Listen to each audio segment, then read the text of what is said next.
빠르게 변화하는 사회에서 여러분은 어떤 일을 하며 살고 싶나요? 우리의 인생은 길고 할 수 있는 일은 많습니다. 세상의 다양한 직업을 알려주는 잡과 사전.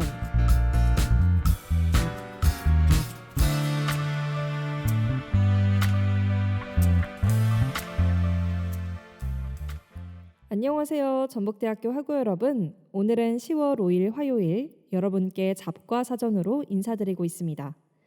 요즘 들어 밤낮으로 온도차가 큰데요. 분명 낮까지는 여름 날씨인데 해가 질 때쯤에 가을인 것처럼 날씨가 변해서 감기 걸리기 쉬운 계절인 것 같습니다. 아침 저녁으로 온도차가 있으니 겉옷 챙겨가며 감기 조심하셔야겠습니다. 코로나19가 유행된 지 벌써 1년 반이 지났는데요.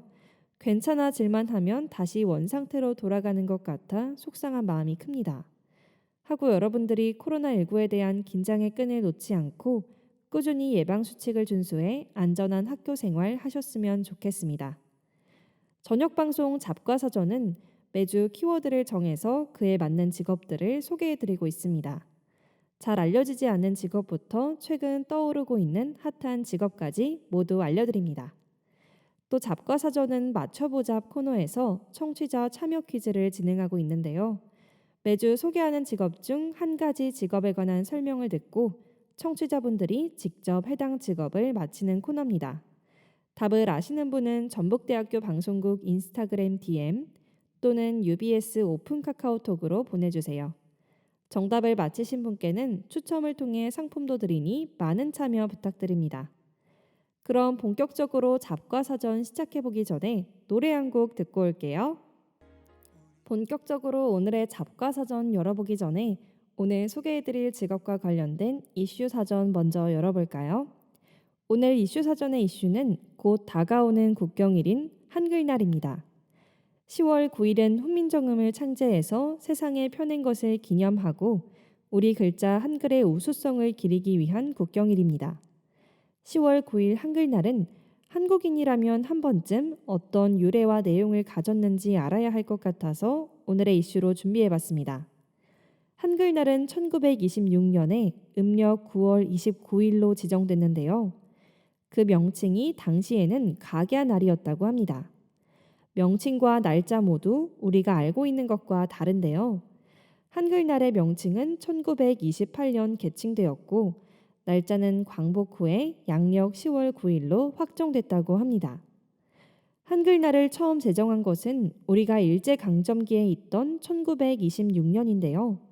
조선어 연구회가 음력 9월 29일을 각야날이라고 하고 그날 서울 식도원에서 처음으로 기념식을 거행한 것이 시초라고 합니다. 당시 우리나라가 일제의 국권을 빼앗기고 억압에 눌려서 위축되어 있던 때였기 때문에 민족 정신을 되살리고 북돋우기 위해 한글날을 제정해 기념하기로 했던 것이죠. 한글은 자연 발생적으로 생긴 것이 아니라 세종대왕이 주도하여 창의적으로 만든 문자인데요. 지극히 과학적이고 합리적이어서 세계 문자 역사상 그 짝을 찾을 수가 없습니다. 한글만큼 우수한 문자가 또 없다는 것을 세계가 모두 인정하고 있는데요. 이렇게 인정을 받는 한글을 꾸준히 발전시키고 알리기 위해 노력하는 직업인들이 중심에 있습니다. 그래서 오늘은 그 중심에서 한글을 발전시키고 알리기 위해 노력하는 직업들을 알아보고자 합니다.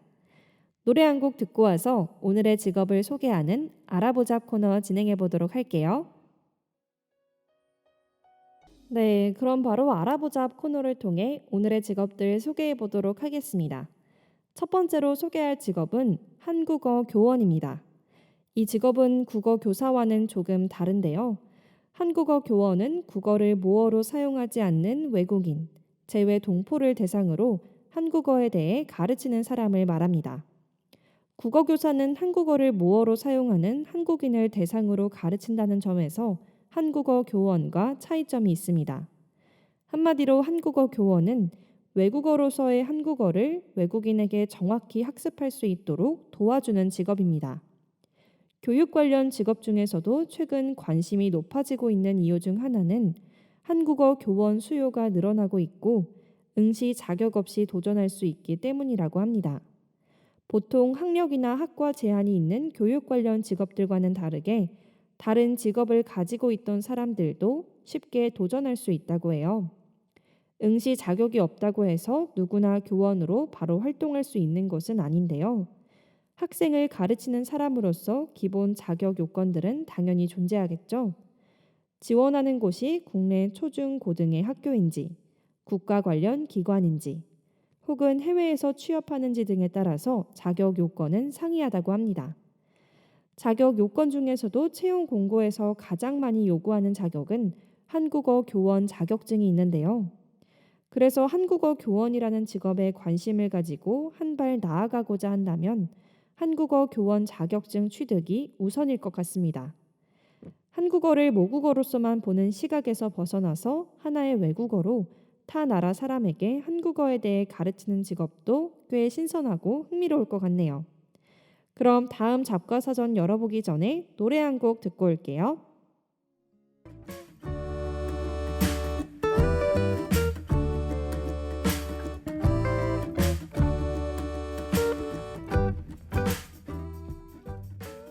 지금은 6시 31분.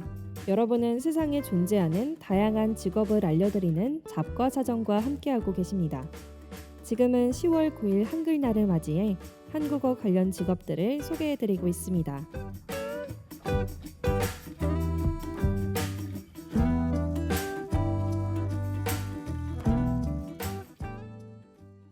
두 번째는 국립국어원을 소개해드리려고 합니다.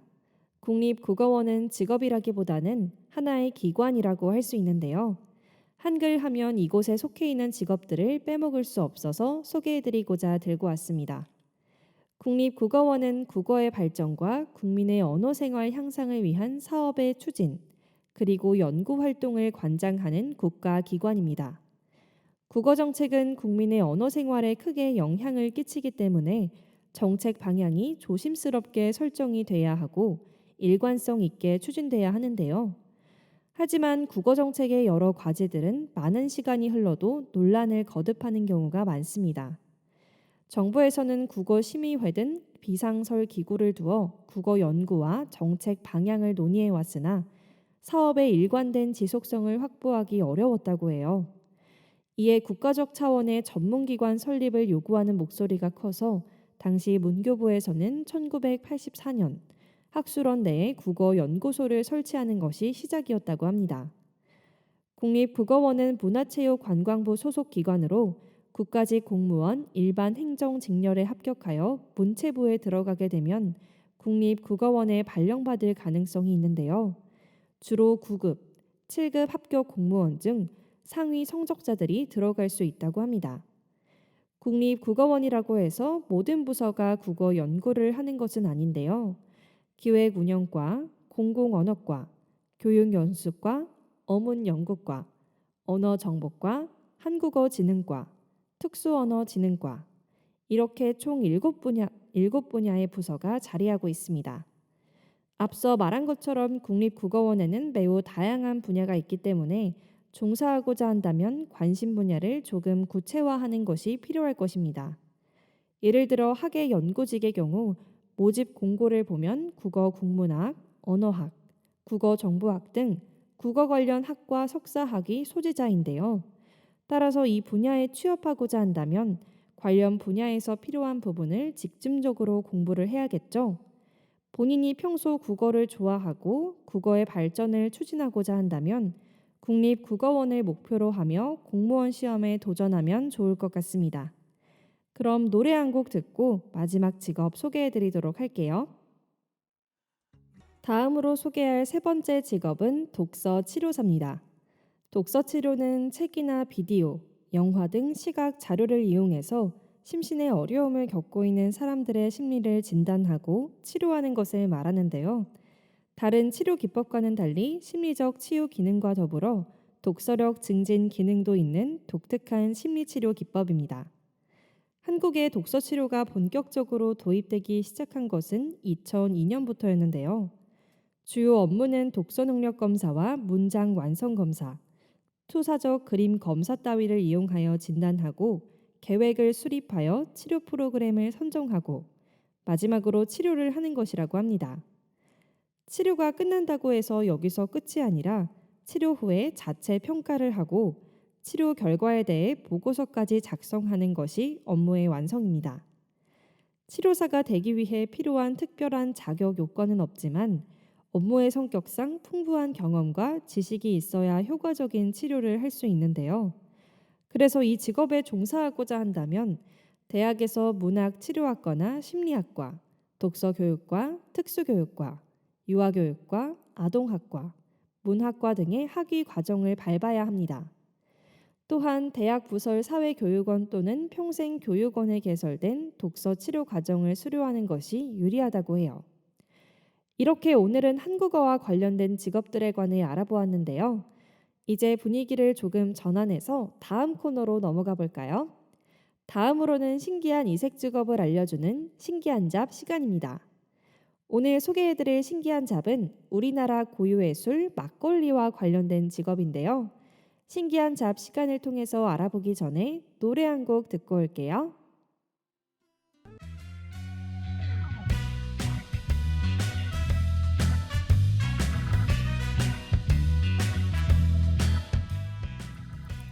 세상에 이런 직업도 있다. 믿기지 않는 이색 직업을 알려주는 신기한 잡 시간입니다. 오늘 소개해드릴 이색 직업은 막걸리 소믈리에인데요. 흔히 와인 소믈리에는 많이 들어보셨을 것 같은데 막걸리 소믈리에는 처음 들어보시죠? 맥주, 위스키에도 소믈리에가 있고 차, 물에도 소믈리에가 있는데요. 한국의 전통 주류인 막걸리도 소믈리에가 있답니다.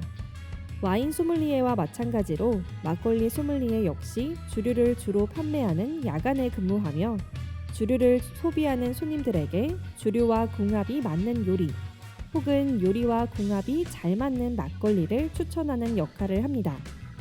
막걸리는 도수가 6에서 8% 정도인 만큼 술이 쓸 필요는 없지만 그 대신 술의 맛과 향을 더 잘 느낄 수 있으므로 맛과 향을 미세하게 감별하는 미각과 후각을 갖추어야 한다고 해요.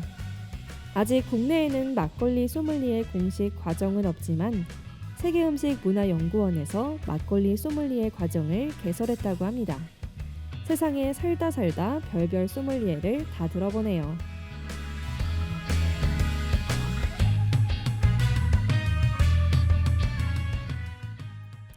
다음은 맞춰보자 코너를 통해서 청취자분들이 참여하실 수 있는 간단한 퀴즈를 진행해 보도록 하겠습니다. 앞서 소개해드린 직업 중 한 가지 직업에 관한 설명을 듣고 직업을 맞춰주시면 됩니다. 답을 아시는 분은 자신 있게 답을 전북대학교 방송국 인스타그램 DM 또는 UBS 인스타그램 프로필 링크에 게시되어 있는 오픈 카카오톡으로 보내주세요. 정답을 맞히신 분들에게는 추첨을 통해 상품을 드립니다. 그럼 바로 시작해 볼게요.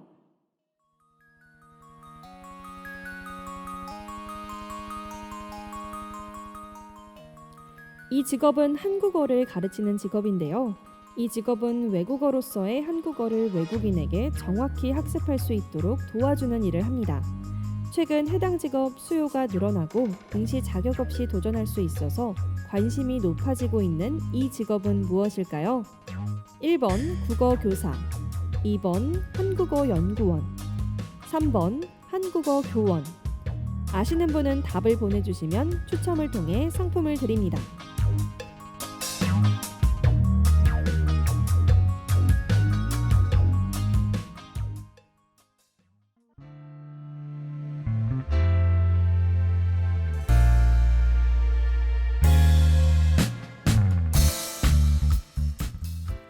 한국인의 삶에서 절대 빼놓을 수 없는 한국어는 국제적으로 그 우수성을 인정받고 있습니다. 평소 국어를 좋아하고 사랑하는 분들은 한국어를 전문적으로 공부해서 우수성을 발전시키고 연구하는 직업들에 도전해보는 것은 어떨까요? 오늘 하루 잡과사전과 함께 다양한 직업을 알아가면서 자신이 진정으로 하고 싶은 일이 무엇인지 고민해보는 시간이 되셨다면 좋겠습니다. 잡과사전은 다음 주 이 시간에 더 유익한 직업들 들고 돌아올게요. 잡과사전. 지금까지 제작 연출의 박현진, 기술의 홍진호, 모니터의 백소영, 진행의 저는 조수민이었습니다. 감사합니다.